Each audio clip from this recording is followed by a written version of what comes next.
We're clearing the deck at Nate and Nancy's house. Tell them why, guys. It's part of our seasonal home maintenance plan. And how long have you had this plan? Since about the time you got here. Do you have a seasonal home maintenance plan? Well, we've got one for you right here on DIY's Home Maintenance. Let's face it, keeping up with home maintenance can be a challenge. That list of things to do keeps growing until it seems too big to manage. Hi, I'm Tim Hockenberry, and I've got some home maintenance tips for Nate and Nancy and you that'll make that list a whole lot easier to handle. Now, you can also apply this with a plastic garden sprayer, but I felt it best to use the broom because we've got to agitate this surface and really get the cleaner working. Once you've brushed down a layer of the solution, use a scouring brush and some elbow grease to really remove the grime. All right, after the cleaner's had a chance to set up and do its thing for about 10 or 15 minutes, we want to set the garden hose on full force, as strong a stream as we can get. Okay. And we're just going to blast this thing off. We're going to rinse it off. It's already making such a difference.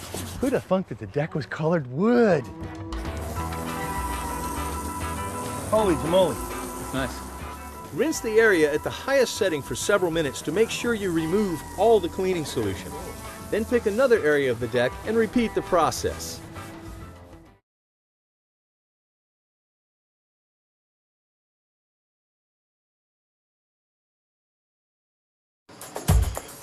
Up next, this active couple has traded workout time for time with their kids. Shoot! Woo!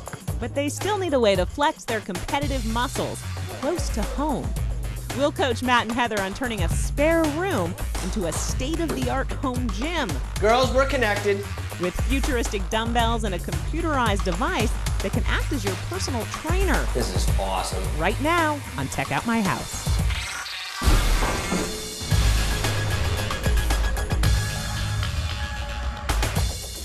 Hey, I'm Regina Lewis, and we're about to tech out this house, turning a storage room into a high-tech home gym. To tech out this new home gym, we're gonna lay down some sleek rubber flooring.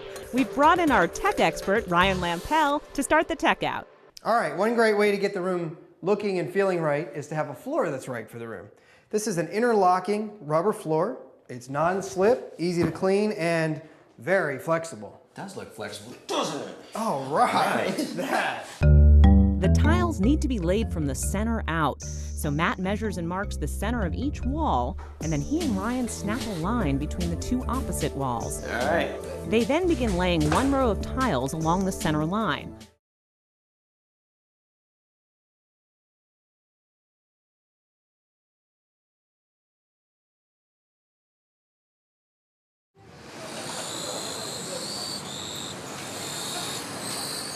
Through my mother's connections, we have arranged to meet one of the most popular geiko in the Guillaume. Her name is Mamecho. I am amazed. I had a team of people help me to prepare. Yet this geisha, the most popular in Guillaume, prepared herself.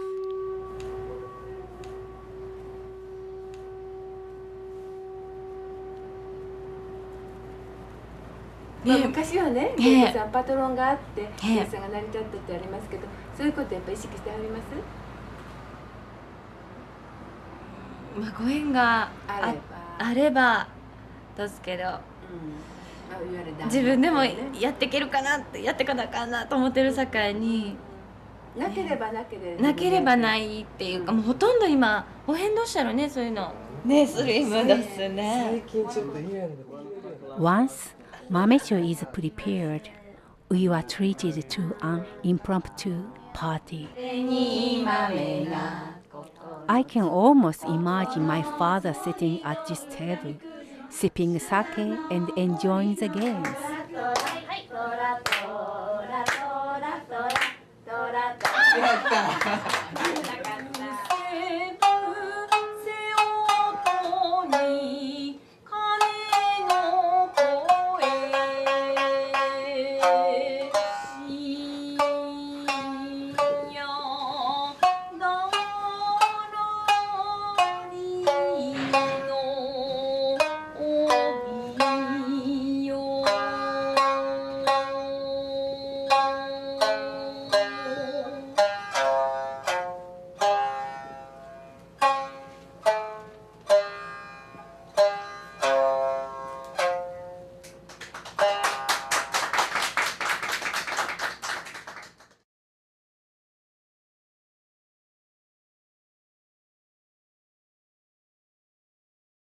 Despite the president's warning, Russell started a filibuster in the Senate, which threatened to derail the bill. Johnson put his political machine into high gear and mounted a campaign to secure a cloture vote. It was a difficult political maneuver used to end debate and force a vote, which requires a 2/3 majority. Johnson was on the phone every day, every hour of every day, talking to people, using that telephone as his battle sword. And sometimes he was cajoling, sometimes he was warm and funny, and sometimes he was tough. Within a day or two, I remember his taking an opportunity in a public thing to stick his neck right out. He said, we're going to get cloture on this bill, and we have the votes to do it, which of course wasn't true. By June, in spite of his own doubts, Johnson and his team were close to getting the votes to pass the bill. The Civil Rights Act of 1964 is signed at the White House by President Johnson. In July 1964, after a hard-fought campaign, Johnson signed one of the most important pieces of legislation in American history. What he calls a turning point in history.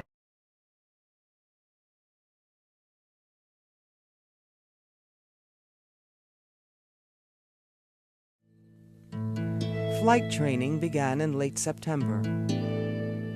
Each morning, the biologist would rise before dawn and gently corral the swans, now affectionately known by individual names like Yo-Yo, Beaker, and Scooby, into a trailer. At daybreak, the entire group would drive to an adjacent airfield. Expectations were high, but it was still uncertain whether the birds would actually follow the ultralight into the sky. Trained individually, the swans' progress at first was slow. But the urge to fly and follow the ultralight is a strong one. One by one, each bird began to tentatively leave the ground. After weeks of rehearsal, the birds are flying more confidently with the ultralight. They are not aware of the significance of their flight. They only know that they feel at home flying with their family. The people on the ground know the difference.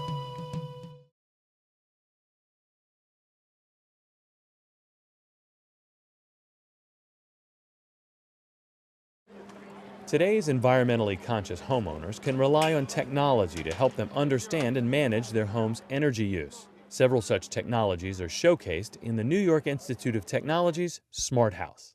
In our Smart House here, instead of a normal key that we don't want to use anymore, we actually use our finger. So the biometric scanner here recognizes our fingerprint and acts as a key to open up the front door. So our interface starts with a very basic screen where we can go in, we could get a sense of our overall energy profile, our energy dashboard. We could see how much sun is hitting upon the house. We could see what exactly our PVs are producing. We also could get a view of the house. We have 2 internal cameras and 2 external cameras that provide an added level of security for the home. So if the user is away, they could always check in through the internet and they could find out what's going on in their home.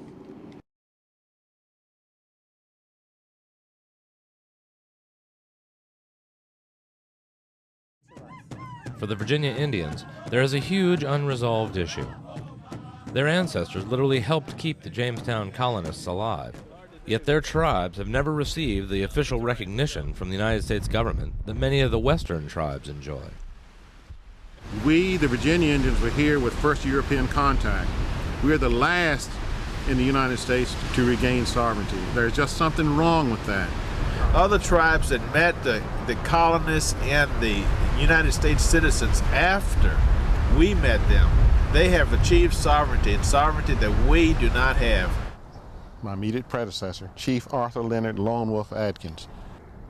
Chief went to the Bureau of Indian Affairs, to the BAR specifically, and talked about federal recognition through the administrative process. And he was advised by folks within that office that he wouldn't live long enough to see federal recognition through the administrative route. Guess what?